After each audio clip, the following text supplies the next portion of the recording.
Welcome to the Forever and Ever podcast. I'm your host, Homer Hargrove. And in today's episode, we are going to be talking about understanding waffle minds. And as we unpack this concept, if you've ever felt like your partner processes things very methodically, or maybe they compartmentalize things, and everything is just in these like neat little boxes, well, you might be dealing with a waffle mind. And if this sounds like you, don't worry, you're not alone. I'm a waffle mind myself, and this episode is just for you and for those who are trying to deal with us. But we're going to explore what it means to think like a waffle. And we're going to talk about how this approach impacts our relationships and how to navigate the strengths and challenges that come with us waffles. So let's get started with point number one. And that is, what is a waffle mind? Let's start off with the basics. Imagine a waffle. I know, it's in the name. It has these neat little squares that are perfectly divided, and people with waffle minds often think in this similar way, where everything is compartmentalized from their thoughts to their emotions to tasks into these separate boxes. And each box represents a specific topic or a focus, and they like to work on one box at a time before moving on to the next box. For example, if a waffle mind person is trying to solve a problem at work, they're fully in this one box. When they're done, they move on to the next box. Maybe it's family, maybe it's a hobby, maybe it's even their emotions. But it's understanding that we don't like to mix these boxes. For me, I can literally only do one thing at a time, while Lauren can do multiple things at a time. It doesn't mean it always is so strict to where your behavior matches the way that you think, but it can be very likely so. It's this idea that when we have this focused step by step approach, it can be great for problem solving. It can be great for staying organized and managing stress. But in relationships, it also can sometimes feel like we're too structured or even like we're emotionally detached. It might sound familiar, if but I think it's funny that the same way that our dresser drawers look, it almost can give a hint of whether you're a waffle mind or a spaghetti mind. My dresser drawers are very organized, where everything is compartmentalized, each in its place. Well, Lauren's dresser is more like spaghetti. It's just kind of like thrown here and there, and it's a lot like how our minds process things. So let's unpack what are some of the strengths of a waffle mind. And let's understand here that this is really about our thinking styles. And there's plenty of things that we could look at. One, waffle minds are incredibly good at staying focused. They can just sit down and really deal with one thing at a time. If you give them a task or a problem to solve, they're all in at doing this one thing. And they thrive on clarity and structure, which means that they're often dependable and efficient. And in relationships, this can really translate into reliability. A waffle-minded person will most likely structure out like date night. Date night happens on this day, and you can expect a sense of consistency. If you are a waffle-minded, if you're waffle-minded person, or your partner is a waffle-minded person, you can trust that they'll most likely follow through on things, or at least have this focus idea of having this routine, or being able to stay on point when it comes to a conversation. Another strength is their ability to manage emotion in stages. And don't worry, this will be a challenge too. But instead of feeling overwhelmed by years of history, they can process just like this moment. Like, why are we fighting about something that happened 5 years ago? We're talking about this one thing right now. And they could really help, in a sense, talk about this one thing. And by everything, rather than being everything at once, they process these feelings often by this step-by-step approach. And this can help them stay calm in stressful situations, which is this huge asset when it comes to conflicts. Like, if y'all are really going to fight about this, a waffle-minded person can help us to only argue about this rather than bringing in all this baggage.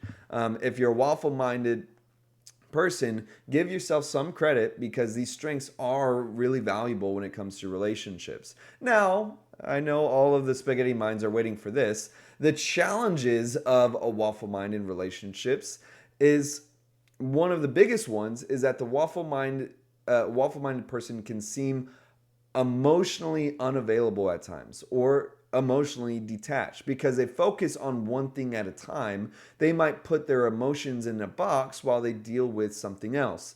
To our partners, it can feel like we're ignoring them or that their feelings aren't important. In the scenario that I gave earlier about the idea of like, well, we don't need to fight about something 5 years ago. Well, sometimes that is beneficial, and there's other times where it makes us feel detached to where a spaghetti minded person looks at 5 years back and says, well, all of it is building up to now. It's all connected to this. While a waffle minded person is like, no, we're just fighting because this happened today. Or maybe they plan out an organized date night, but they don't feel the connection from within the date night. They might seem emotionally detached because it's just part of this box. And another challenge is that the waffle minds can struggle when multiple things demand their attention at once. They like to finish one box, especially emotional boxes, especially critical thinking boxes. But with relationships, it can feel messy when life doesn't always work like that. Life doesn't always work from one box to the next, and so it doesn't always give room for that kind of order, and it can make a waffle person feel overwhelmed. If your partner wants to talk about their feelings while you're still processing your own feelings, you might feel overwhelmed and shut down completely because you're not ready to really go to that box yet. It's not that you don't care, it's just that it's hard for you to switch boxes so quickly.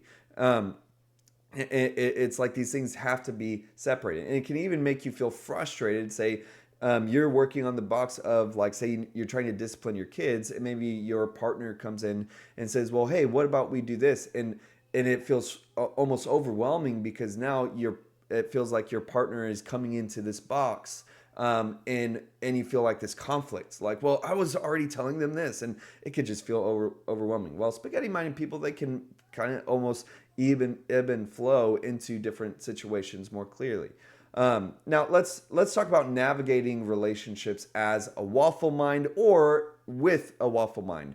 So it's this idea that how do we navigate these challenges while celebrating the strengths of waffle minds while also trying to work in the things that might frustrate a spaghetti mind. First, if you're a waffle mind, practice flexibility. Relationships require us to jump between boxes. Sometimes it's just necessary. Like I said earlier, life isn't always step by step. It can get crazy. And even if it feels uncomfortable, you might need to just allow yourself to know that a spaghetti mind isn't wrong just because they think differently than you.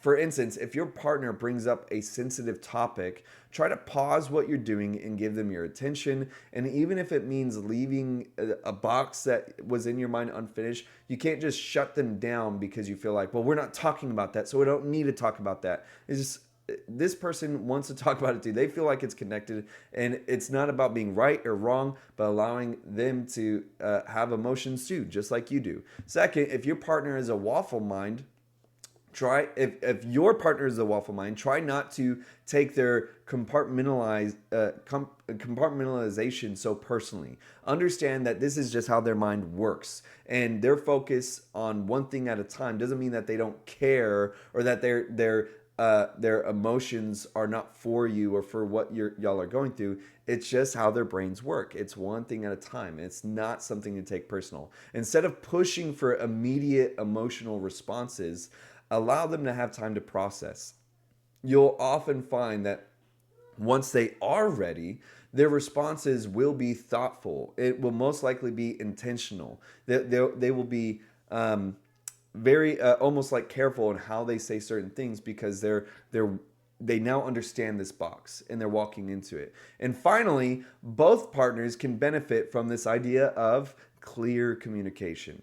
And if you're a waffle mind, let your partner know when you need a moment to process. Just give me a minute. I just need to think about this and understand what's going on. And if your partner is a waffle mind, gently let them know that you need more emotional engagement. Don't just be frustrated internally and think they don't understand you, but have a moment where you can tell yourself, this is just how their brain works. It's not that it's wrong. This is just them and I'm me. And you can even just verbalize, hey, I want you to be more emotionally here for this. I want you to understand me here.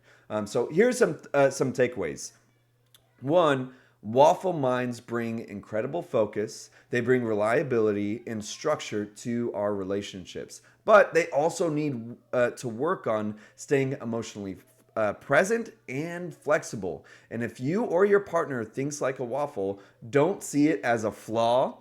See it as a strength that just needs a little adapting for the messiness of love. And with that being said, it will be just as meaningful for us to understand spaghetti minds. And whether it's spaghetti minds or waffle minds, let's remember that it's not one is better than the other. Both have perks, both have challenges, but we're both trying to work at this together so that we can have a love that lasts forever and ever. So that being said, thank you for tuning in to today's episode. If you want to learn more about these different thinking styles and how to shape relationships, how to really get into the practical stuff of our relationships, then you should grab a copy of my book, Forever and Ever. And don't forget to join our free Facebook group to be able to connect with others who are navigating these same type of dynamics just like you are. And so in our next episode, we'll explore that world of spaghetti minds. But until then, have a great life.